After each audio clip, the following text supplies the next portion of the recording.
Assalamualaikum warahmatullahi wabarakatuh. Salam jumpa pemirsa, berjumpa kembali di Agropolitan News edisi hari ini. Selain dua berita tadi, kami juga akan menyajikan beragam berita terkini dan menarik lainnya dari wilayah Malang Raya. Bersama saya Yuni, berikut Agropolitan News selengkapnya untuk Anda.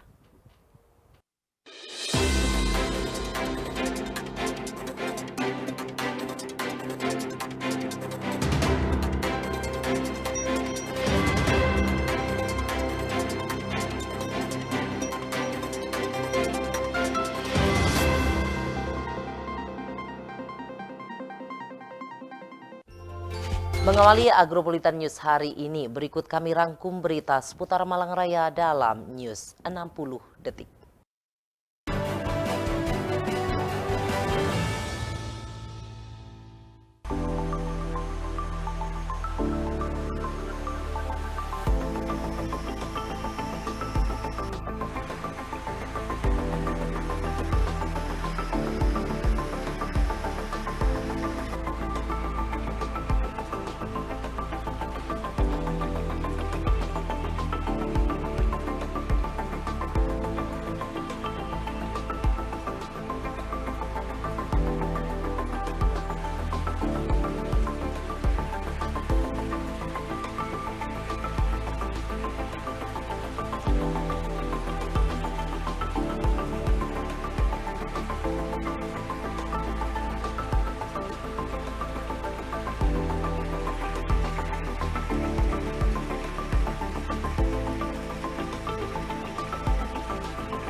Puluhan Arema turut datang dalam agenda sidang putusan Ambon Vanda di Pengadilan Negeri Kota Malang Rabu siang. Masa menuntut agar para terdakwa kerusuhan di kantor Arema tempo hari bisa bebas tanpa syarat.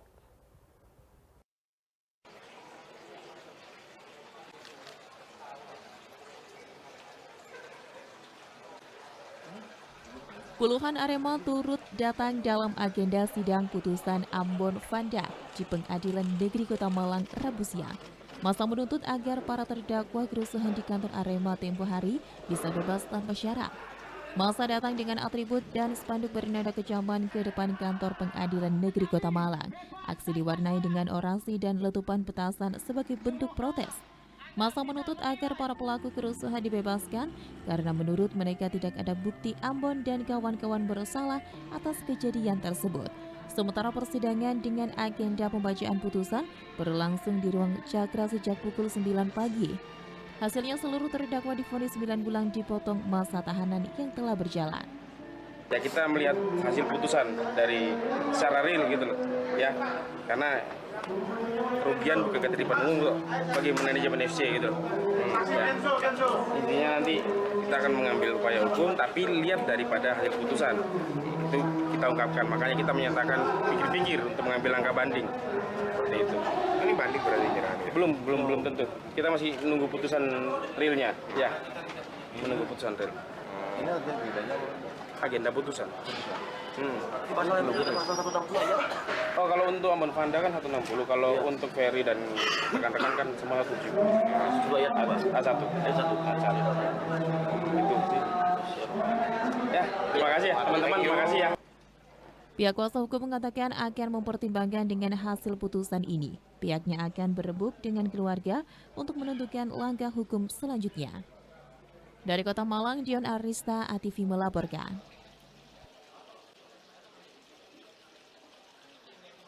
Pengerjaan renovasi Stadion Kanjuruhan masih terus berlangsung. Renovasi yang diproyeksikan rampung akhir tahun 2024 hingga kini terus dilakukan para pekerja dengan pembongkaran dan penguatan struktur bangunan.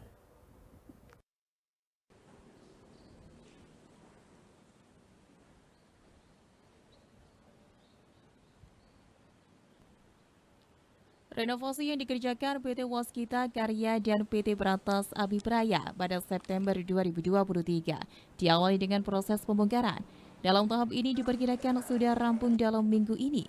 Kini para pekerja sudah memasuki tahap penguatan struktur bangunan stadion. Selain penguatan struktur bangunan yang sudah ada, segi fasilitas juga menjadi salah satu prioritas utama dalam renovasi Stadion Kanjuruhan.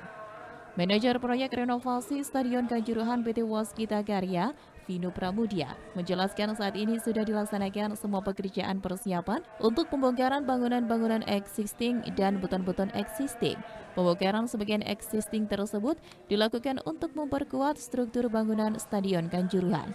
Menurut Vino, setelah memperkuat struktur bangunan, nantinya akan dilanjutkan sesuai pekerjaan arsitektur. Semua sistem maupun fasilitas akan diperbaiki, seperti pengerjaan lapangan, trek atletik, dan akses keluar masuk. Sedangkan yang paling masif adalah fasilitas di tribun yang akan dipasang kursi single seat monoblok. Semua pekerjaan persiapan ya.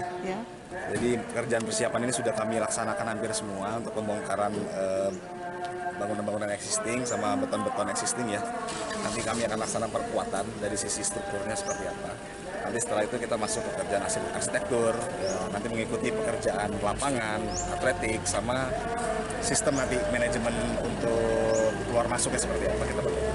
Terus untuk perubahannya sendiri itu dari apa saja sih Pak? Dari sebelumnya sama sebetulnya yang paling masif ya untuk perubahannya adalah fasilitas sih. Jadi fasilitas nanti di tribun kita tambahkan, kita pasang dengan single seat, monoblok ya. Jadi kursi-kursi. Terus nanti ada fasilitas dari lapangan, trek atletik, ya semua perkuatan struktur juga. Jadi semua sistem sama fasilitas juga. Untuk desain dari pihak perencana dan PUPR untuk Stadion Kanjuruhan sudah mengikuti guidelines dari FIFA.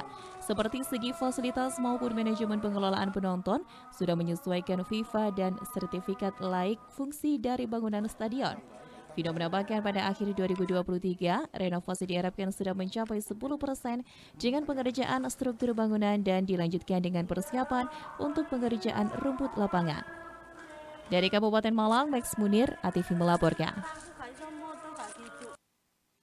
Pemirsa, jangan beranjak dari tempat duduk Anda. Agropolitan News akan segera kembali setelah jeda iklan berikut ini.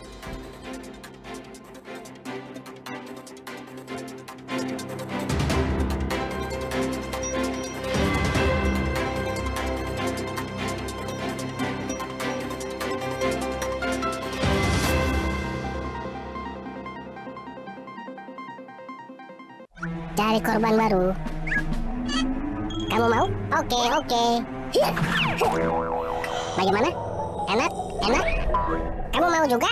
Oke. Suntik dulu. Siapa lagi? Oke, boleh.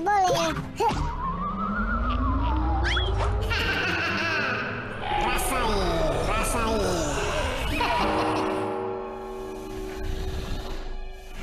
Oke.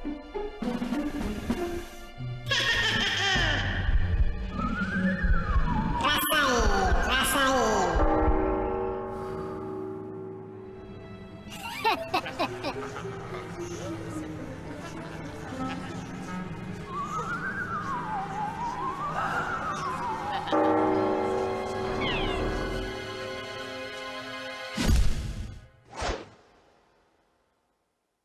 Definisi netralitas. Bebas konflik kepentingan, tidak memihak, bebas intervensi, objektif, bebas pengaruh, adil. Jaga netralitas ASN dalam pemilu 2024. Iklan layanan ini dipersembahkan oleh beragam informasi mengenai pendidikan, agribisnis, ekonomi, dan lainnya akan dibahas tuntas dalam Dialog Siang. Setiap hari Rabu, Kamis, dan Jumat, jam 1 siang, hanya di ATV. Jaga stunting itu penting. Stunting, gangguan tumbuh kembang pada anak akibat kekurangan gizi kronis dan infeksi berulang sehingga tinggi badannya berada di bawah standar. Ciri-ciri stunting pada anak.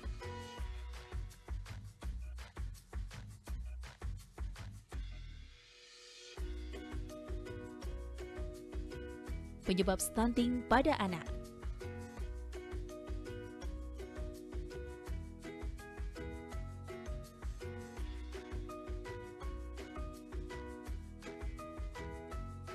Cara mencegah stunting.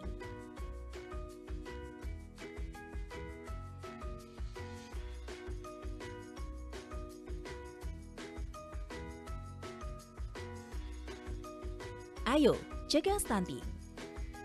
Iklan layanan ini dipersembahkan oleh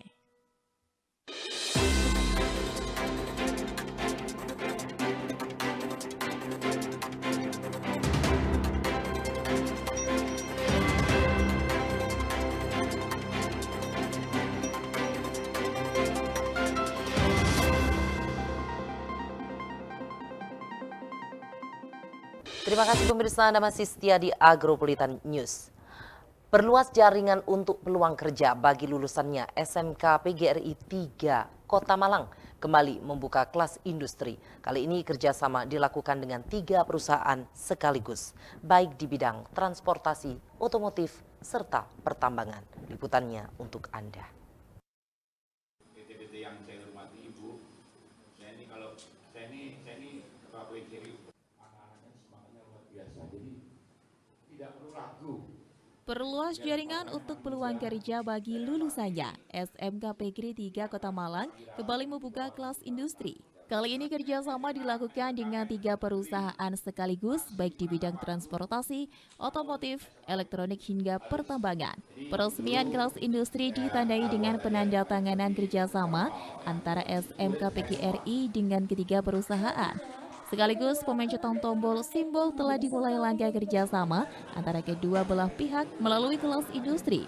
Ketiga perusahaan yang menjalin kerjasama yaitu PT Hartono Istana Teknologi Polytron, PT Jantra Kaki-Kaki Jantra Group, serta PT Bagong DKK Makmur. Lukman Hakim, Kepala Sekolah SMK PGRI 3 Malang menegaskan, kerjasama ini merupakan langkah SMK PGRI untuk mewujudkan SMK Pusat Keunggulan SMK PK yang merupakan program pengembangan SMK dengan kompetensi keahlian tertentu dalam peningkatan kualitas dan kinerja yang diperkuat melalui kemitraan dan penyelarasan dengan dunia usaha, dunia industri, dunia kerja yang akhirnya menjadi SMK rujukan yang dapat berfungsi sebagai sekolah penggerak. Untuk keseluruhan dalam kelas industri, SMK PGRI 3 sudah melakukan kerjasama dengan puluhan perusahaan lain dengan jurusan serta keahlian yang berbeda. Tujuannya tak lain ingin agar siswa-siswi SMK PGRI 3 memiliki skill, attitude, maupun knowledge. Hingga akhirnya saat lulus nanti, siswa sudah siap terjun dalam dunia industri atau dunia usaha sesuai kompetensi. Dari SMK PGRI 3 Malang, dan memang kami ingin menciptakan kelas yang berbeda, artinya tidak hanya sekedar anak-anak dibutuhkan sebagai sebagai pekerja, tetapi lebih dari itu. Kuncinya outcome yang kami inginkan adalah keterserapan. Jadi 16 kelas perusahaan ini kami kuatkan di keterserapannya. Karena itu penting, semakin banyak kelas perusahaan yang ada di SMK PGRI 3 Malang, harapan kami sudah semakin mengurangi jumlah keterserapan, mengurangi jumlah pengangguran. Dari Kota Malang, Saiful Akbar, ATV melaporkan.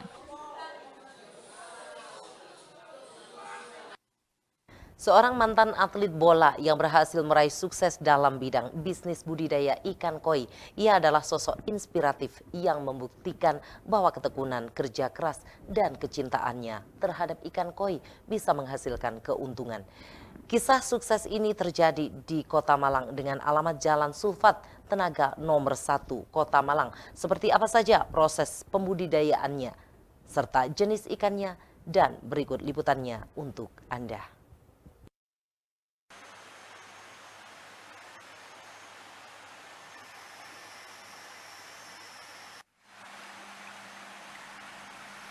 Budidaya ikan jenis impor, yakni koi di Indonesia tidaklah sangat mudah.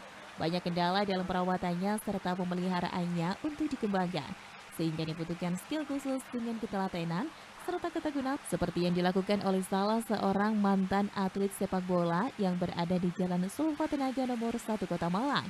Mantan atlet bola ini adalah FX Yanuar, seorang pria yang sudah pensiun dari karir atlet sepak bola profesional. Setelah pensiun, FX Yanuar perlu mencari bidang usaha baru untuk mengisi waktu luangnya. Sesuai dengan hobi dan minatnya, ia memutuskan untuk memulai bisnis budidaya ikan koi. Sebuah bisnis yang menggabungkan hobi dan potensi keuntungan yang menjanjikan. Ia belajar dari Blitar yang merupakan penghasil ikan koi terbesar di Jawa Timur, bahkan sampai ke Jepang. Yanuar memulai usaha budidaya ikan koi dengan modal awal yang terbatas. Ia mengembangkan kolam-kolam dengan desain yang baik di Kota Batu dan Duren, Kabupaten Malang, serta memperoleh bibit ikan koi dari peternak ternama di Jawa Timur. Ia juga melengkapi kolam-kolam budidayanya dengan sistem filtrasi dan kontrol suhu air yang terbaik untuk memastikan kualitas kehidupan ikan koi yang optimal. Dalam perjalanannya menghadapi berbagai tantangan dan hambatan, dengan ketekunan dan ia berhasil mengatasi segala rintangan, serta menjadikan budidaya ikan koi sebagai lahan bisnis yang menguntungkan jutaan rupiah. Ikan koi yang diproduksi memiliki kualitas yang unggul dan diminati oleh para kolektor ikan koi, baik di dalam negeri maupun luar negeri. Keuntungan finansial pun mulai mengalir. Ia berhasil meraih keuntungan jutaan rupiah dari penjualan ikan koi yang berhasil dibudidayakannya. Keberhasilannya bukan hanya berkat kualitas ikan koi yang bagus, tapi juga karena memiliki keahlian dalam marketing produknya. Ia mampu menjual dan memasarkan ikan koi secara efektif melalui media sosial dan berbagai pameran ikan hias.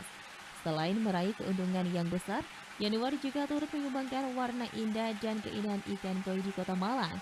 Ikan koi budidayanya menjadi daya tarik bagi pengunjung yang tertarik dengan keindahan alam dan keunikan ikan koi, khususnya penghobi ikan.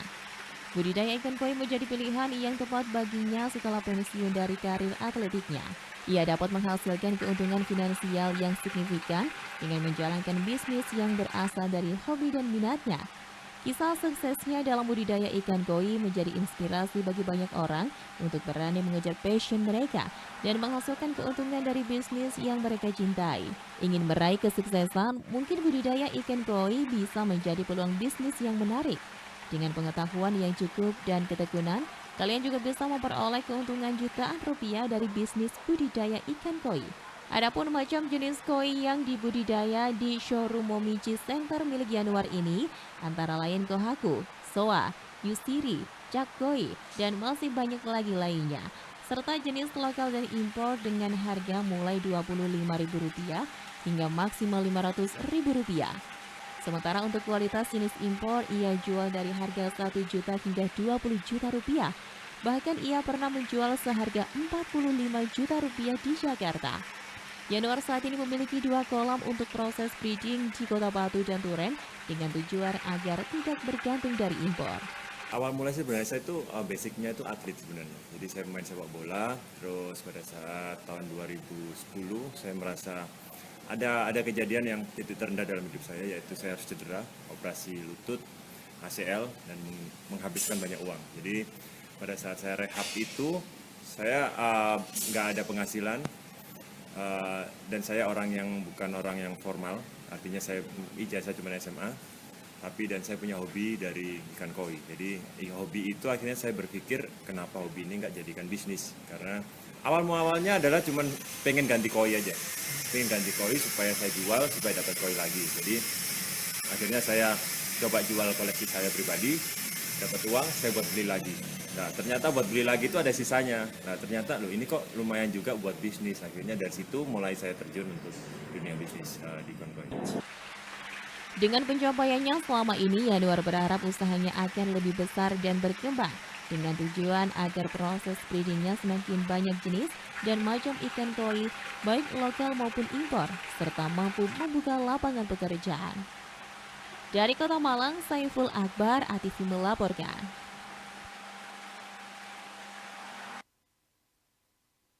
Futsal League Piala Kapolres Batu Cup ditutup langsung Wakapolres Batu Kompol Jenny Aljausa dengan digelarnya closing ceremony Junior Futsal League dan Women Futsal Kapolres Batu Cup tahun 2023. Banyak sekali antusias masyarakat.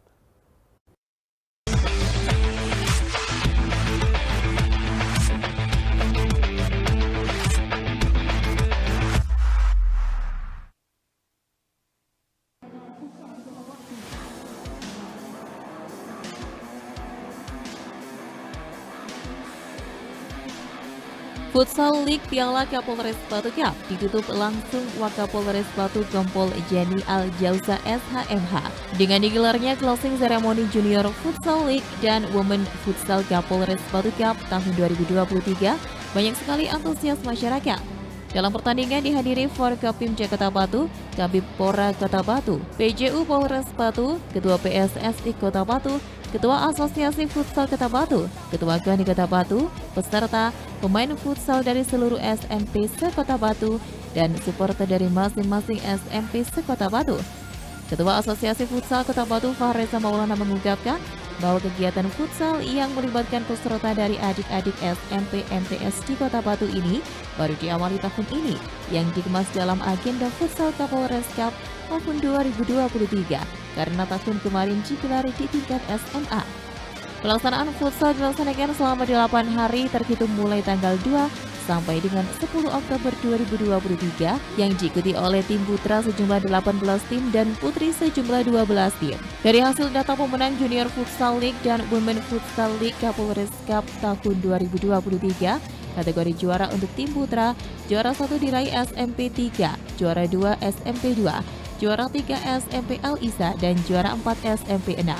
Sedangkan kategori juara untuk tim putri, juara 1 diraih SMPN 1, juara 2 SMP Muhammadiyah 8, juara 3 SMP Islam, dan juara 4 SMP PGRI 1. Peraih top skor putri diraih Andin dari SMP Muhammadiyah dan top skor putra diraih Abdillah Khalid dari SMP Al-Isa Kota Batu. Sedangkan kategori best supporter dari SMP Al-Isa Kota Batu. Wakapolres Batu Kompol Jenny Aljausa berharap dengan adanya kegiatan futsal, Kapolres Cup ini bisa menjaring bibit-bibit atlet terbaik dari pelajar Kota Batu. Tentunya bisa meningkat untuk menuju jenjang nasional maupun internasional. Dengan digelarnya kegiatan Futsal League Piala Kapolres Batu Cup ini terlihat antusias peserta dari pelajar SMP MTS sangat besar dari sisi keterampilan saat bermain dan sportivitas mereka. Bersama PSSI dan Ketua Asosiasi Futsal Kota Batu, kegiatan Futsal Kapolres Cup ini akan terus berlangsung setiap tahunnya guna menyongsong bakat muda-mudi Kota Batu, melangkah maju juga penyaluran hobi dan kesibukan positif untuk calon generasi penerus bangsa. Jelas hari ini konsepnya kita mengadakan futsal antar SMP yang baru kali ini. Baru kali ini. Baru aktif lagi setelah lama kita vakum ada COVID, baru kali ini aktif lagi futsal antar hari ini antar SMP ya. Yang pertama, yang kedua dengan harapan kita akan mendapatkan bibit-bibit baru dan bibit baru persiapan dapat dari Batu ada calon atlet di sini futsal yang setelah SMP. Jadi kesannya yang jelas tadi saya ngobrol sama beliau, saya berpikirnya saya kegiatan ini kan sepi, ternyata antusiasnya besar sekali. Yang pertama, kedua kita lihat adik-adik kita ini kan memang benar-benar pada potensi yang bagus dan mau lebih kembali lagi. Jadi kita lihat caranya bermain memang bagus sekali. Dari Kota Batu, Anas Wiguna, News Sport ATV melaporkan.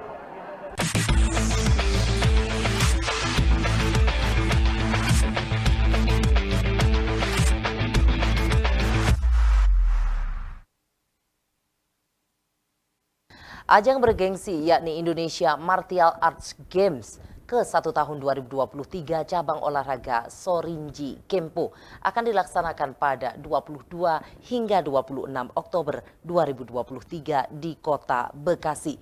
Menjelang kejuaraan tersebut, Sorinji Kempo Kabupaten Malang terus mematangkan persiapan atletnya untuk lebih mendulang prestasi.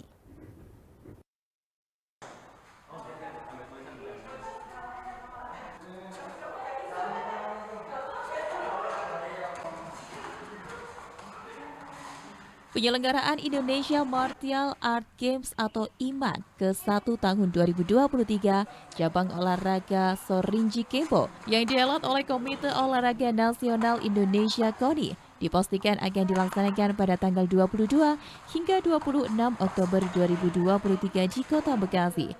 Tim Sorinji Kempo Kabupaten Malang terus melakukan persiapan jelang menatap kejuaraan tersebut. Sedikitnya ada 5 atlet yang akan diberangkatkan oleh Sorinji Kempo Kabupaten Malang yang telah memasuki masa latihan intensif dengan program latihan fisik dan teknik. Adapun 5 atlet itu terdiri dari 4 putra dan 1 putri. Di antaranya adalah Burhan Fauzi, Muhammad Zidan Al-Rizkan, Muhammad Zaki Yuswanto, Muhammad Fardiansyah, dan Rinda Alilatul Bariza. Kepala Pelatih Sorinji Kempo Kabupaten Malang, Putu Abisatya Kinandana, mengatakan bahwa pihaknya dalam kejurnas ini memberangkatkan 5 orang atlet dan 2 orang pelatih. Para atlet yang berangkat IMAG ini merupakan atlet yang sudah mengikuti training center sejak November 2022. Atlet tersebut juga telah mengikuti babak kualifikasi PON pada bulan Agustus 2023 dan Popnas pada bulan September 2023. Oleh sebab itu pihaknya yakin dan optimis bisa mendulang prestasi dalam ajang tersebut nantinya. Saya memberangkatkan 5 atlet, 4 atlet putra, 1 atlet putri. Persiapannya cukup matang ya, karena ke-5 atlet ini juga sempat kemarin ikut prapon sama ikut porprov. Jadi bisa dibilang training centernya kita jadikan satu. Jadi untuk persiapannya udah oke lah, tinggal ada modifikasi atau adjustment dikit-dikit aja. Target jujur karena ini pertama kali ikut event nasional, targetnya untuk medali spesifik nggak ada sih sebenarnya, tapi lebih ke proyek kita ke depannya. Jadi ikut kompetisi ini, event ini adalah juga untuk mempersiapkan atlet baru, atlet yang masih kecil-kecil, masih remaja ini untuk ke Porprov 2025, itu sih targetnya. Diketahui kejuaraan Indonesia Martial Art Games IMAG ke-1 tahun 2023 cabang olahraga Sorinji Kempo akan mempertandingkan 3 kelas, yakni putra dengan 9 nomor pertandingan, putri dengan 8 nomor pertandingan, serta campuran dengan 3 nomor pertandingan. Dari Kabupaten Malang, Violan Ikhwanda, Newsport ATV melaporkan. Pemirsa, jangan beranjak dari tempat duduk Anda. Agropolitan News akan segera kembali setelah jeda iklan berikut ini.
Selendang Sari, seni pertunjukan, dangdut, dan campur sari.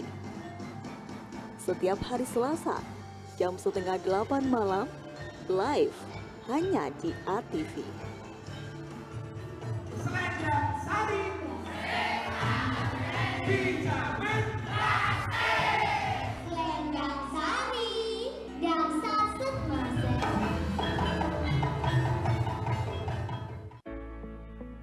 Beragam informasi mengenai pendidikan, agribisnis, ekonomi, dan lainnya akan dibahas tuntas dalam Dialog Siang.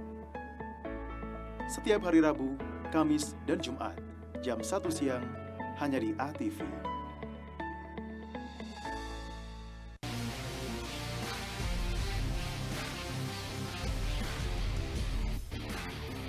Salam olahraga. Berita olahraga terupdate semua terangkum di sini. Newsport setiap hari Minggu hanya di ATV.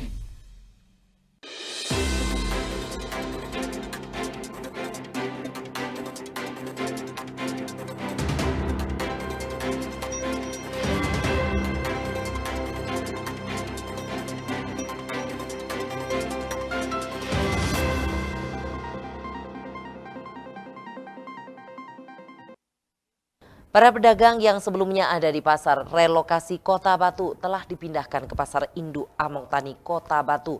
Namun beberapa pedagang pasar Unggas masih bertahan di pasar relokasi. Padahal himbauan untuk pindah ke pasar induk telah diberikan.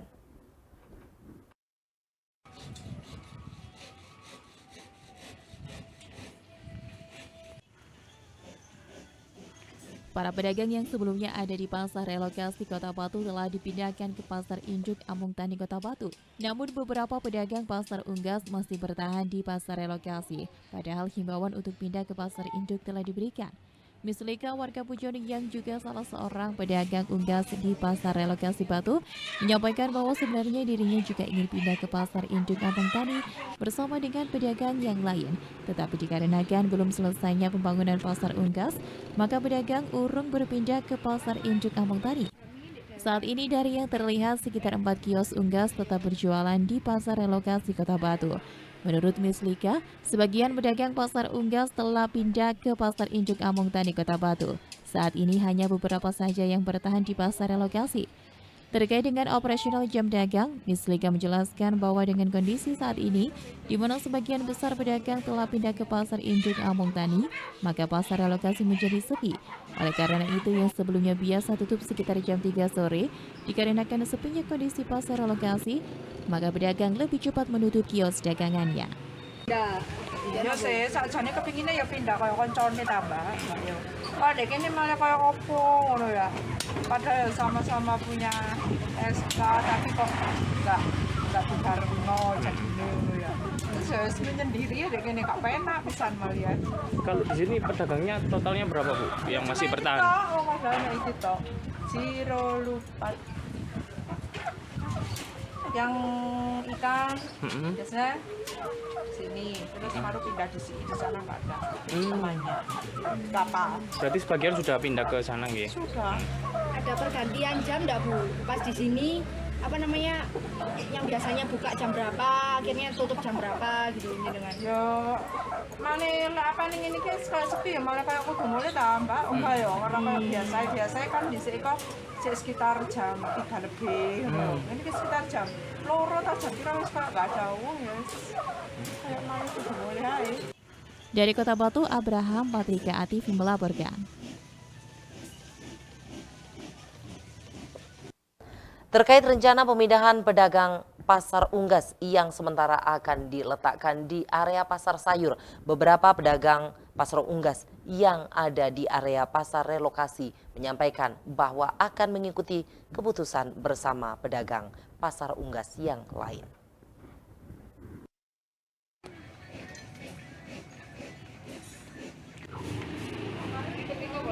Miss Lika, salah satu pedagang pasar unggas yang masih bertahan di pasar relokasi, menyampaikan bahwa dirinya akan mengikuti keputusan bersama pedagang pasar unggas yang lain. Hal ini dikarenakan jumlah pedagang pasar unggas sendiri tidak banyak. Selain itu, terkait rencana penempatan pedagang pasar unggas yang akan dijadikan satu dengan area slab, Miss Lika menjelaskan bahwa dirinya akan mengikuti keputusan tersebut. Hal ini dikarenakan merupakan keputusan bersama. Kebutuhan akan menjadi yang diharapkan pedagang pasar unggas disediakan nantinya di pasar induk Among Tani, di mana selama ini terkait kebutuhan air di pasar relokasi pedagang pasar unggas tidak pernah kesulitan. Kan dek ini mana temannya Mbak, temannya oke ya oke, kan lek PT itu lek gak bersama-sama kok ya gak penak, kan mergae mek temane mek gitu. Bu, terus kan pedagang unggas kan digabung seleb. Lah katanya Pak Hartono itu juga unggas tuh nggak bisa kena bisi. Ya napa? Iya, tapi yo ya Mbak ya. Lah kartu ya semono. Gak iso. Wis jane wis didakek kono lah kate ya apa maneh. Mungkin perlu apa Bu kalau unggas air atau apa? Yang harus disediakan. Di sini sulit nggak Bu? Sulit nggak di sini air? Enggak, di musola aja. Dari Kota Batu, Abraham Patrika ATV melaporkan.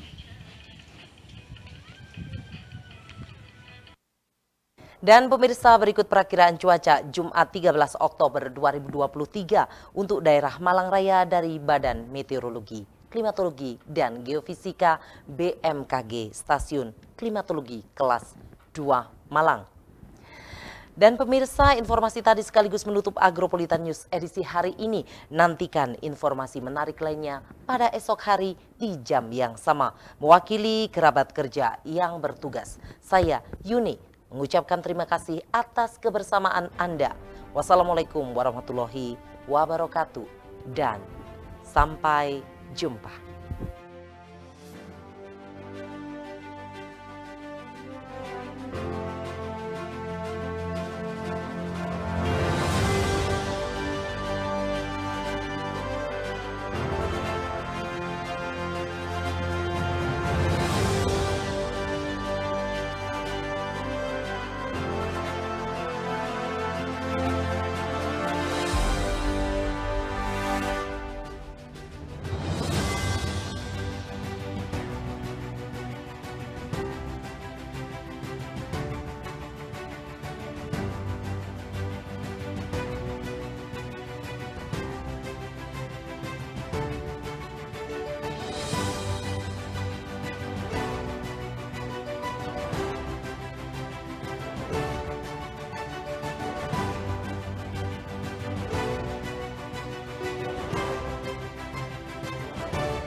Balik ke